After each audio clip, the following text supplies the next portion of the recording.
perfect, then I could handle the looper and do like effects on it and stuff and do all the weird intricate board stuff. And you can just focus on singing.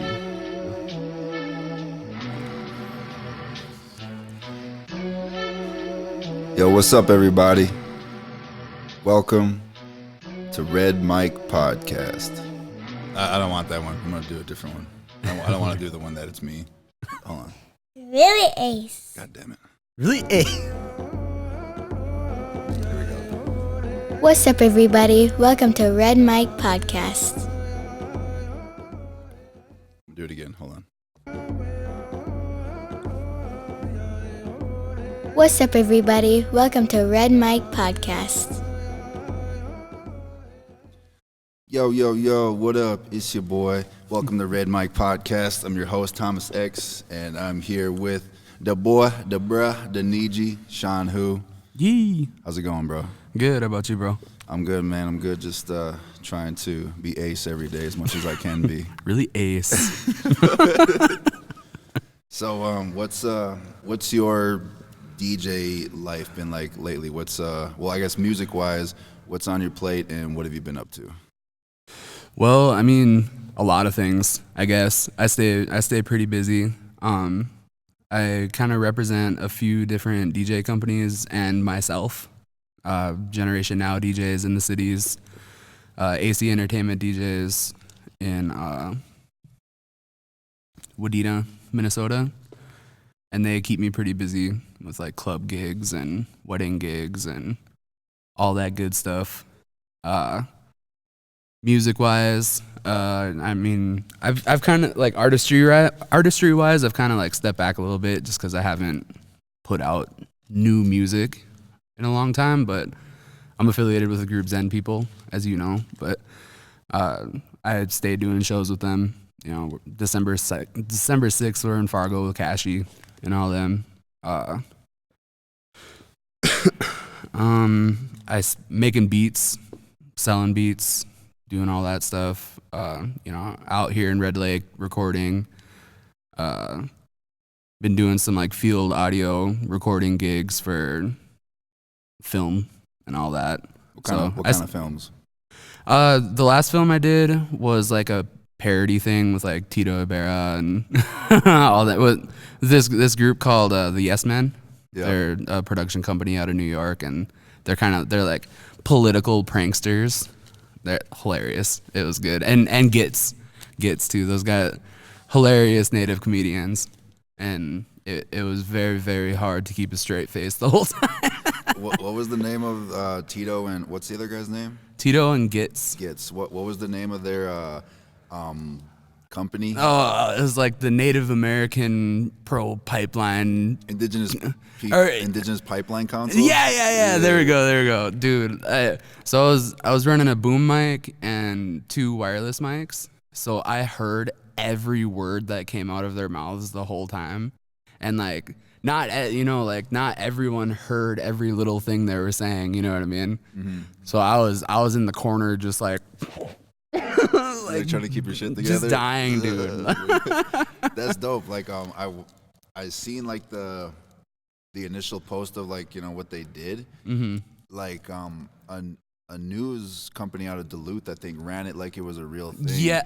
and I think when they found out it was like a parody, that they took down their news story. Yeah. At least from online. I mean, and that's a big part of what they were trying to do is like all these people run stories without actually looking into it. Yeah, and then everybody will share it, not even looking into it. They'll just see the thumbnail title of the story and they're like, yeah, share. Yeah. Without even reading the shit. Right, and the thing is like the initial like city council thing that they put together, it wasn't like an official city council thing, but they invited people from the community and like they had some like quote unquote plants there just so to fill up the seats. Yeah. But there was actual people there, dude. Like people showed up, they heard about it, and they're like, I want to go check this out. Yeah. Because I support the pipeline. Yeah. And they're like, oh, I mean, if it runs through Duluth, I guess. What? And then some of them are like, why are you running this through Duluth? And they're like, well, they do this in Indian country. It happens all the time. It happens all the time. Why? It's like, if you wanna share the wealth, why can't you share the struggles? And then they're like, oh, well, and get all weird and uppity about it. Yeah. So because of this, and it's like, well, that's what indigenous people say too. You can't because of this, and then it still happens. So it's Right. like that's like so genius. It's Mm-hmm. like, you know, putting that situation in their backyard. it's Like, making well, it real for them. yeah, like I think one of the things they did was they went to a golf course over by Duluth or something, and they were like talking to dudes who were like probably like the regulars at the golf course. They're like, yeah, we're gonna have to like tear all this up and a pipeline's gonna come through, you know, and just like just cause we're the pipeline company and that's just how it is. Sorry. Dude, the way we had to shoot that was so. Were you a part of that part too? Were Yeah. they into the golf course? Yeah, but like, so all those videos you saw are a part of, like, those videos were part of the prank. Yeah. And then there's like a long-winded like documentary thing that they're working on. Oh, that's so gonna there's be still like a gonna be- full-length film thing Okay. that shows like the behind the scenes, and like there's stuff like we went to like a street fair that just happened to be happening Yeah. in Duluth, and like the organizers were not happy that we shot up there. it was good though, you know what I mean? But there's like nobody's seen that stuff yet, you know, and it was all of it's gold, you know.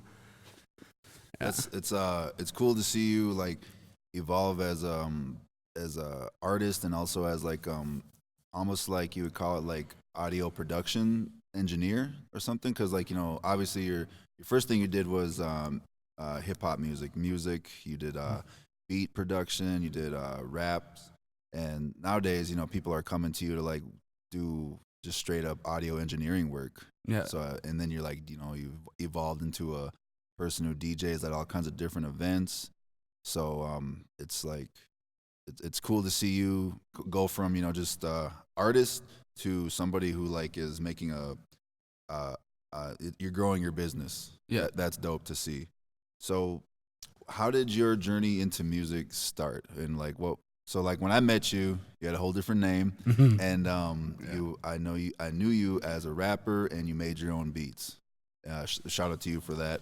Or shout out to rappers who are also beat makers and producers. So how did you get into music? Well, I mean, I've been surrounded by music pretty much my entire life. My mom was a singer. She was like a wedding singer, funeral singer, all that. My uncle plays guitar and has been in a band that's like been going for like 50 years. And Nice. like they still play and stuff. And two of my uncles are mobile DJs, and like I watched them do that my whole life. And I think that kind of started as a seed, like watching my family just do all these different facets of music, and it was just cool to me, you know. And I actually have a background in piano. Like I grew up playing piano and like singing in choir and doing like plays and stuff, like all that. And I really, really got into hip hop probably when like middle school, and like just I became really fascinated with being able to like bend audio and sampling really like that became really cool to me, because okay, I can make this thing, take that clip and just morph it into something completely different than what I just played, and it just is fascinating to me. Yeah. So would you say like a good majority of the beats you've made have had like some sort of sample in them, and that was like the maybe inspiration why the beat turned out the way it did? Yes and no, I guess. I mean, the last album I put out, there's 0 samples in it. Oh wow, just straight instruments. Yeah, it's and, all like, me, dope. synths, and you know, I mean, like if samples like kicks and whatever and all that stuff from, you know, beat packs and all that, but like I made all the music for it, you know what I mean? Versus taking like a song from the 60s and flipping it, you know, which is super dope. I do all that stuff. I mean, your last album, you know, we did a bunch of stuff like that, you know, and that's part of where I fell in love with, hip hop is the sampling aspect. I feel like you're a fan of just like, when people who are familiar with music, they hear sampling, they think of like taking a piece of an old song or something and twisting it. When you were out here in September for an event we had with Ezra Wilson and the Boys and Girls Club, you were out there with the mic recording all kinds of different stuff. You stepped up to my lemonade stand and you recorded the whole process. So I feel like you're a fan of just like taking almost any noises and trying to like, turn them into some form of music. Mm-hmm. Like, when was there a situation where you took some stuff that was like not necessarily music or an instrument or like some noises and you turned it into a beat or you turned it into a music project? Or have you done that? I mean, I've done that a bunch. I mean, there's things you hear in some of my beats that like, oh, those hi-hats, like, and like, that's not a hi-hat. That's like a pop can being crunched, and then I just cut up the audio, slowed it down, threw some EQs on it, and some modulation and whatever, and just make it sound cool. Give it like I really believe in like there's energy in everything. So like when I'm taking these sounds from places, I'm like putting that energy into it, that I would never get from just like a basic click, you know what I mean? Yeah. That's what's up. So like you started off in like did you start doing beats? So what did you do first, the piano or the choir? Or was it like around the same time? It's all at the same time. All that stuff was in like school, you know what I mean? When did you pick up making beats and like production that's like of the hip hop realm? In the hip hop realm, I mean, I started like when I started doing hip hop music, it started as like, okay, I'm a rap because this is tight. I'm gonna put these bars together. Yeah. You know what I mean? So I didn't start making beats first. I started stealing beats from SoundClick and rapping over them, just like every other rapper, Right. And then I was like, well, I have all this knowledge of music. Why am I not just doing it myself? Mm-hmm. And like, your first beats, or any producer knows this, your first beats are all trash, but like I feel that way about my raps. I've had so many like studio sessions and songs recorded that have never been released because when I was done I was like, whack. Nobody could ever hear this. Trash it all. It's horrible. I suck. So like what was do you remember what software you would use when you were making your beats? Oh my god. What'd you start off with? I believe I started off with like Fruity Loops, nice. like 7 or something, like something crazy forever ago. The free version where you can't save it, so you gotta like make it and then export it, and that's it. You don't have the file anymore. You know what I mean? Yes. But it was dope though. You know what I mean? Like I was like, oh, I made this. I made all of this. This is tight. You know what I mean? And then you go back. I go back now, and I'm like, oh Lord. Oh my god. Right, like early days of rapping, we had a laptop and it was like similar to the microphone on this. It's just like a hole on the top of it. Yeah. So like as opposed to like you're in a booth in a studio rapping into a mic, we would like rap into a computer screen. Yeah. So whack. Oh, dude, some of my first like recordings for like rapping and stuff was like one of those like little like Logitech like computer microphones. Oh, okay, like the long ass like straw. Yeah, the long straw. Yeah. And all right, so a little bit of technical difficulties on my part there. Camera went out. We're all good now, so we're gonna go right back into where we left off. You recorded on the straw-like microphone back in the day. That makes me think of going to a studio here in Red Lake at a local artist named War Dog, and his setup was he had a wire hanger made into a circle, and then over that circle he put a pantyhose, and that was his pop filter. And I mean, the shit worked. Like, for sure. We were just saying that like it may look like a ghetto setup, but it was catching the pops. So yeah, them early days, everybody goes through it. It's it's those growing pains of turning you into, your artist nowadays. So, where are you originally from? So I'm originally from Spirit Lake Nation. I got roots out in Turtle Mountain and Standing Rock. Uh, did a lot of my growing up back and forth between Grand Forks and Fort Totten and St. Michael out in out in Spirit Lake, that area. Um, and then I moved to Fargo, and that's like really where I got my in North Dakota. If people don't know where all that stuff is, but I really got my start in really got my groundwork of what I was gonna be as an artist and where I'm going with music and audio and all that stuff we talked about earlier, in Fargo, and that's where I figured it out. Then, so I lived out there for about 8 years, and then I got accepted to McNally Smith in St. Paul, and that's currently where I live. Then the whole debacle with McNally Smith went down. School closed its doors, so I never ended up going to school, but I don't regret the move at all. I love it out in the cities, and it's just opened up so many doors for me out there with audio work and doing all these good works with film and all that stuff. And I never would have had those opportunities where I was. Yeah, it looks like you have more DJ gigs in the Twin Cities area, or at least more opportunity. Yeah. But you did your groundwork out in the Fargo area, and it still seems like you make a pretty regular trip back to Fargo for some stuff. Oh yeah, for sure. I mean, my first DJ residency was at this bar called Dempsey's in downtown Fargo, and I had held that for a year and a half, and 7 of those months I lived in St. Paul.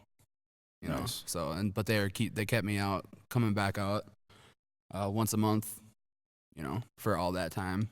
So when it comes to Minnesota, every state, it's with rap, it's not just the West Coast, the East Coast, Dirty South, Midwest. Every state, there's 10 billion rappers out there. Everybody and their mama raps. Minnesota, people can kind of give Minnesota a certain kind of sound and history behind rap. What's how would you describe the North Dakota rap scene in history? If you were to sum it up shortly. In history, nothing currently.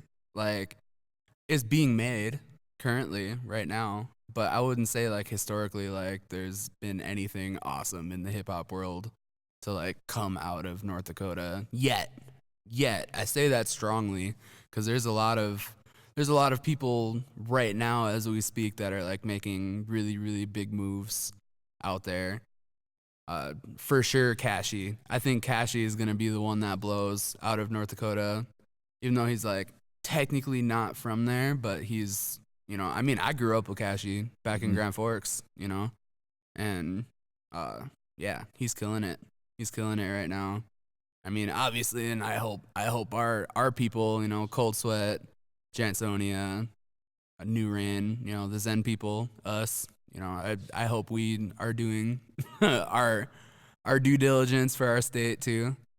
Dakota Poitra or Dakota Faye, whatever he goes by his stage name.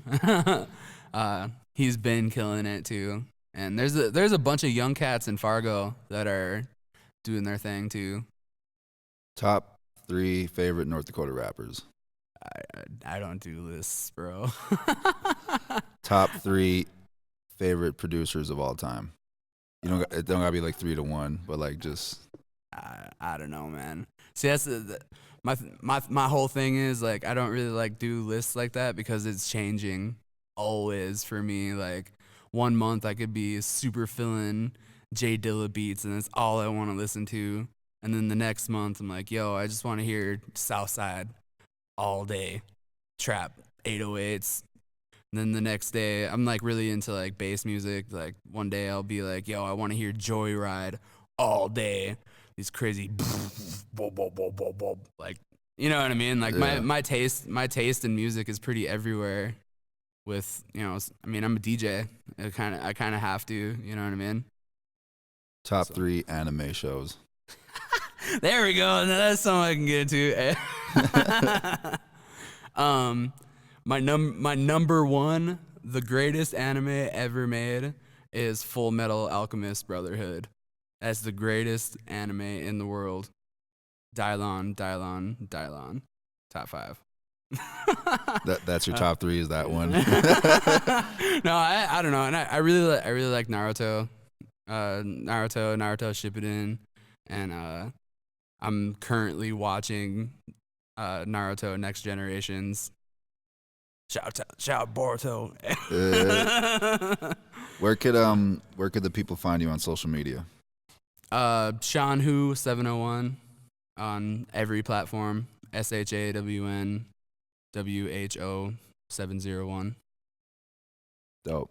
Yee. Well, appreciate you coming up here to Red Lake for back in September DJing our event, coming up here to record our club members and recording their talents as singers.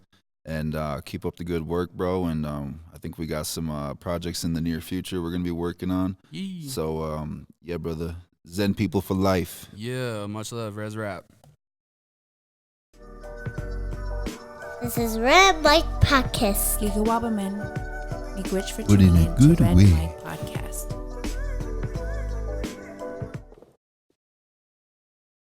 But in a good way. It's fucking ace.